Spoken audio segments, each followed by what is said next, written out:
Hello everyone, this is Joshua Phillips. This is the first actual video I've recorded on YouTube. I do apologize for the somewhat atrocious lighting situation. I am filming from my bathroom, just for now. Just in general, it's a very short introduction. I promise I'll do a proper introduction sometime in the future. Just going to be trying to do some general philosophy videos, and then some general commentary, current events, politics, so on and so forth. For tonight, just for a first video, and just so I could talk about something beyond just saying, hi, this is my name and I'm recording videos, I just wanted to cover a topic I've done previously, which is something that I feel comes up, which is logical validity versus logical soundness in arguments. The reason this ends up mattering is that my experience is people do a very bad job of communicating why they find an argument uncompelling or why they object to it, because they aren't necessarily prepared to explain the difference between thinking the deduction is incorrect versus thinking one of the starting points of the argument is correct. So as an example, here's an argument, a very simple sort of syllogistic one, which is 1, if there were aliens from outer space invading Earth, we should do something to stop that. 2, there are aliens invading Earth. 3, as our conclusion, we should stop that. Well, this is where the topic is. The actual structure of the argument is perfectly fine. If you accept the first two premises, then what follows from that is the conclusion. And yet, rather obviously, unless I've missed a news update in the past 5 minutes, the second premise that there is an ongoing alien attack, not true. Yay. So, the conclusion, therefore, does not follow. In this case. I'm sorry, I think not follow is the wrong term. The conclusion does not fall out of the premises in this particular manner because one of the premises is flawed. So, I have a whiteboard now. Be prepared. So just to start, let's see if we can, yes. So, first term here is logical validity, which simply means that in an argument, the conclusion, you can see Mr. Beagle, the conclusion of the argument is something which does follow from the premises. So if you ignore the question of whether the premises are accurate, you can say, if we start with these premises, then this would be the conclusion of that. So the alien one for my first example, the classic, we say it so much I don't really know why syllogism is, all men are mortal, Socrates is a man, therefore Socrates is mortal. Considered valid because if you accept the two premises that a person fits in this category, and premise 2 that that category implies having some property, then you do get the conclusion that the man would have that property. Socrates is mortal, he died, so that kind of confirms it. So logical validity simply means the conclusion does follow from the premises. It does not mean, very importantly, that the premises are true. The alien example I used,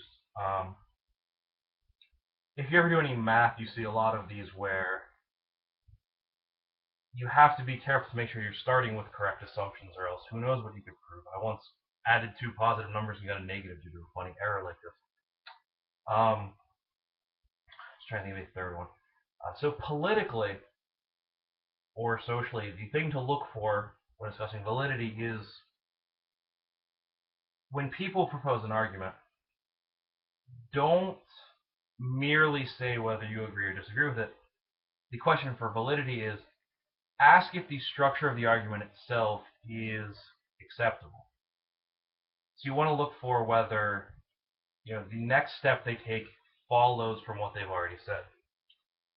And for contrast with validity, the next little bit here is logical soundness, which is that the argument is valid, so it already has the previous property that the conclusion follows from the premises.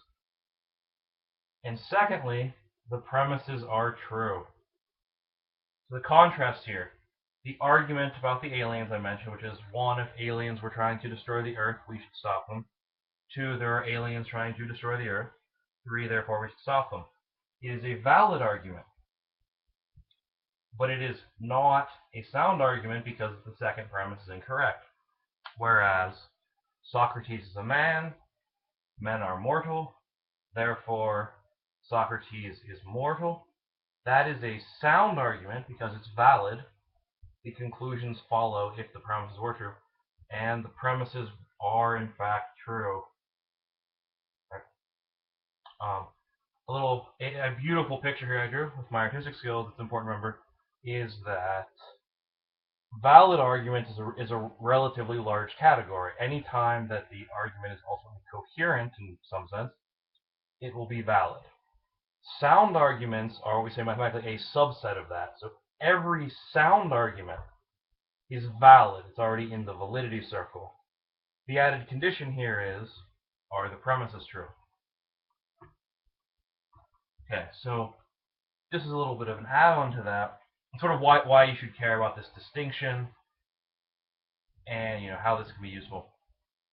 So people who know me realize I argue on Facebook with people far too much in a non-constructive manner at times, trying to prove that behavior.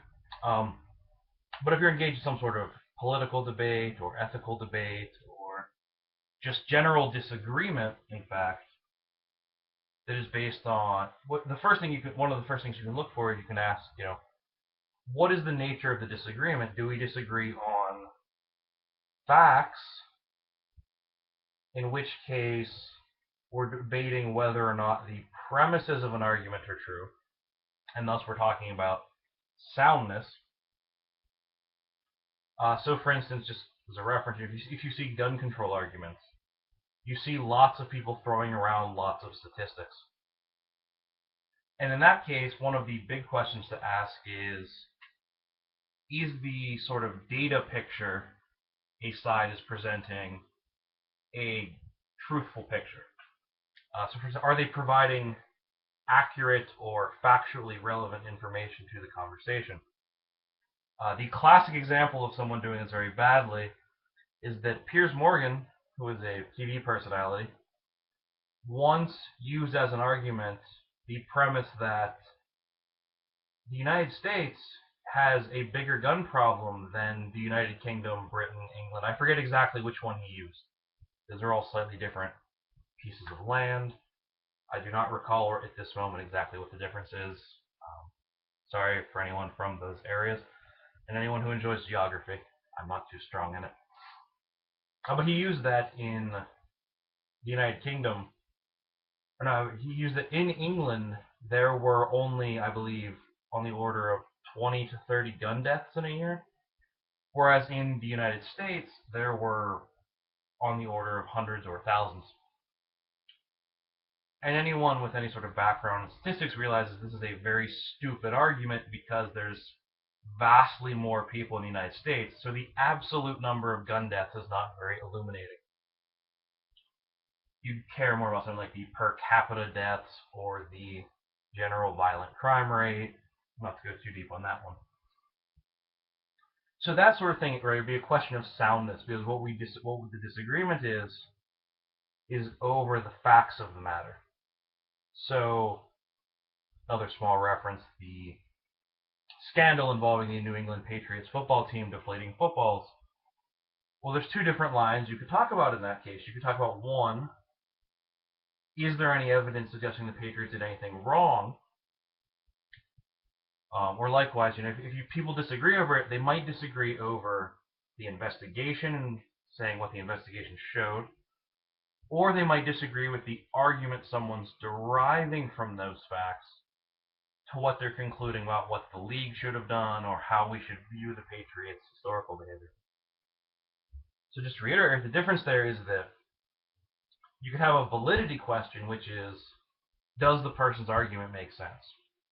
Right? If someone said, the Patriots cheated, therefore we should light them all on fire, well, there's a rather large flaw in that argument in that you shouldn't light people on fire merely for cheating at sports. So, there wouldn't be a disagreement of facts there in terms of just raw empirical data. Right? We don't go measure the should they be burned scale. And the question of soundness would be that if two people agree, for instance, about what the league rules enforcement policy should be, they might still disagree about the facts of the matter.